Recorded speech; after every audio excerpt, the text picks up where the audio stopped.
கட்சியை பொறுத்தவரையில் இந்த தமிழ் பொது வேட்பாளர் என்பதற்கு தமிழிசை கட்சியினுடைய மிக பெரும்பான்மையான அங்கத்தவர்கள் ஆதரவாக இருக்கிறார்கள். திரு சுமந்திரன், சாணக்கியன், CVK சிவஞானம் போன்ற ஒரு சிலரை தவிர கட்சியினுடைய ஏனைய மேன்மட்டங்களும் சரி, கட்சியினுடைய ஏனைய கீழ்மட்ட தொண்டர்களும் சரி, அவர்கள் இந்த பொது வேட்பாளர் வெற்றி பெற வேண்டும் என்பதில் உறுதியாக இருக்கிறார்கள். அது மாத்திரமல்ல, அவர்கள் களத்தில் இறங்கி பணிபுரிவதற்கு தயாராக இருக்கிறார்கள். நான் ஏற்கனவே யாழ்ப்பாண மாவட்டத்தில் தமிழிசை கட்சியினுடைய இளைஞர் அணியில் சார்ந்தவர் பலரை நான் பார்த்து பேசியிருக்கின்றேன். ஆகவே அவர்கள் இதனை முன்னெடுக்க வேண்டும் என்பதில் உறுதியாக இருக்கிறார்கள். அதேபோல கிளிநொச்சியினுடைய பிரதிநிதியாக இருக்கக்கூடிய ஸ்ரீதரன் அவரை பொது வேட்பாளரை வாழ்த்தி வரவேற்றிருக்கின்றார். ஏற்கனவே கிளிநொச்சியில் அதற்கான கூட்டங்களும் போடப்பட்டிருக்கிறது. அதே போல தலைவராக இருக்கக்கூடிய சேனாதிராஜா அவர்களும் இதனை வரவேற்றிருக்கின்றார். ஆகவே தமிழரசு கட்சியினுடைய மிக பெரும்பான்மையோர் இதனை ஆதரித்திருக்கிறார்கள். ஒரு சிலர் அவர்கள் தங்களுடைய சொந்த காரணங்களுக்காக, அது இன்னும் குறிப்பாக சொல்வதாக உங்களுக்கு தெரியும், சாணக்கியன் அவரை ஏற்றுக்கொண்டிருக்கிறார். தனக்கு இலங்கை அரசாங்கம் ஜனாதிபதி 60 கோடி ரூபாவை அங்களோட அபிவிருத்தியை கொடுத்திருப்பதாக கூறியிருக்கின்றார். ஆகவே அவர்களை பொறுத்தவரையில் வாங்கிய பணத்திற்கு ஆதரவாக அவர்கள் பேச வேண்டும் என்ற ஒரு நிலைக்கு தள்ளப்பட்டிருக்கிறார்கள். ஆனால் உண்மையாகவே தமிழ் மக்களினுடைய அரசியல் பிரச்சனைக்கு தீர்வு காண வேண்டும் என்பதை அவர்கள் யோசித்தால் அதற்காக அவர்கள் சரியான முடிவுகளை எடுப்பார்கள் என்று தான் நான் நம்புகிறேன்.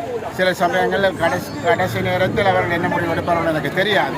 ஆனால் நிச்சயமாக தமிழ் பொது வேட்பாளர் தவிர்ந்த ஒருவருக்கு இவர்கள் ஆதரவளிப்பார்களாக இருந்தால் அது தமிழ் தேசியத்துக்கு எதிரான ஒரு நிலைப்பாடாகத்தான் மக்களால் கருதப்படும். நிலையில் ஒட்டுமொத்தமாக தமிழ் மக்கள் அணிதிரண்டு சங்குக்கு வாக்களித்து, சங்கு சின்னத்திற்கு வாக்களித்து தமிழ் மக்கள் ஏகோபித்த மனோநிலையை சிங்கள தேசத்திற்கும் சரி, உலக நாடுகளுக்கும் சரி எல்லோருக்கும் தெரிவிக்க வேண்டியது நமது கடமை. அதனை நாங்கள் நிறைவேற்ற வேண்டும். இன்றைக்கு கிளிநொச்சியில் அது ஆரம்பமாக இருக்கிறது, கிளிநொச்சி மாவட்டத்தில் அது ஆரம்பமாக இருக்கிறது. அதனை நீங்கள் எல்லோரும் முன்னெடுத்து செல்ல வேண்டும் என்று நான் கேட்டுக்கொள்ள விரும்புகின்றேன். நன்றி.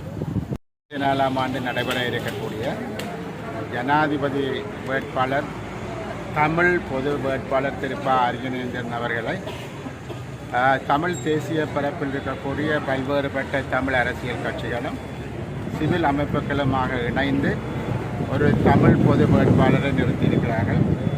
சங்கு சின்னத்தில் அவர் இந்த களத்தில் போட்டியிடுகின்றார். முக்கியமாக தென்பகுதியில் இருக்கக்கூடிய ரணில் விக்ரமசிங்காவோ, சஜித் பிரேமதாசாவோ அல்லது அனுரகுமார திசாநாயக்கா போன்ற பல பேர் தமிழ் மக்களது தேசிய இன பிரச்சனை தொடர்பாக எந்த விதமான தீர்வுகளும் இல்லாத ஒரு சூழ்நிலை காலகட்டத்தில் நாங்கள் பல்வேறுபட்ட அரசியல் கட்சிகளுக்கும் ஏற்கனவே பல முறை நாங்கள் வாக்களித்தும் ஏமாற்றப்பட்டிருக்கக்கூடிய சூழ்நிலையில் தொடர்ந்தும் அவர்களுக்கு வாக்களிப்பதனூடாக இதனையும் சாதிக்க முடியாது என்ற அடிப்படையில் தமிழ் மக்களினுடைய பிரச்சனை தீர்க்கப்பட வேண்டும் என்பதை உறுதியாக வெளிப்படுத்தும் முகமாகவும், தமிழ் மக்களது பிரச்சனைகள் தீர்க்கப்படாமல் நாட்டில் பொருளாதார பிரச்சனைகள் என்பது தீர்க்கப்பட மாட்டாது என்பதை அவர்களுக்கு தெளிவுபடுத்தும் முகமாகவும், எங்களது பிரச்சனையை பின்னால் தள்ளிவிட முடியாது, பிரச்சனைகளுக்கு தீர்வு காணப்பட வேண்டும் என்பதை ஒட்டுமொத்தமான தமிழ் மக்களும் அணிதிரண்டு வாக்களிப்பதனூடாக அதனை நாங்கள் மிக தெளிவாக அவர்களுக்கு வெளிப்படுத்த முடியும். எங்களுக்கு இருக்கக்கூடிய அந்த ஜனநாயக களம் என்பது இந்த ஜனாதிபதி வேட்பாளர் களம்தான் எங்களுக்கு இருக்கக்கூடிய அந்த ஜனநாயக களம். அந்த களத்தை பாவித்து அவர்களுக்கு ஒட்டுமொத்தமான வடகிழக்கு தமிழ் மக்கள் அனைவரும் இணைந்து இந்த செய்தியை சொல்ல நாங்கள் யோசித்திருக்கிறோம், விரும்புகின்றோம். ஆகவே அந்த அடிப்படையில் சங்கு சின்னத்தில் போட்டியிடக்கூடிய ப. அர்ஜுனேந்திரன் அவர்களை வடக்கு கிழக்கில் இருக்கக்கூடிய அனைத்து தமிழ் மக்களும் ஆதரித்து வாக்களிக்க வேண்டும் என்று நாங்கள் கூறுவதுடன், நாங்கள் ஒரு சிங்கள வேட்பாளருக்கு வாக்களிக்க வேண்டும் என்று சொன்ன எந்த தேவைகளும் இல்லை என்பதை நாங்கள் மிக தெளிவாக அவர்களுக்கு கூறிக்கொள்ள விரும்புகின்றோம்.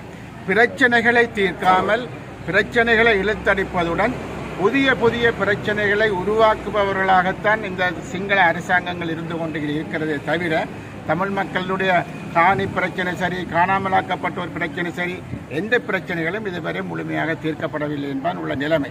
ஆகவே இந்த தமிழ் பொது வேட்பாளர்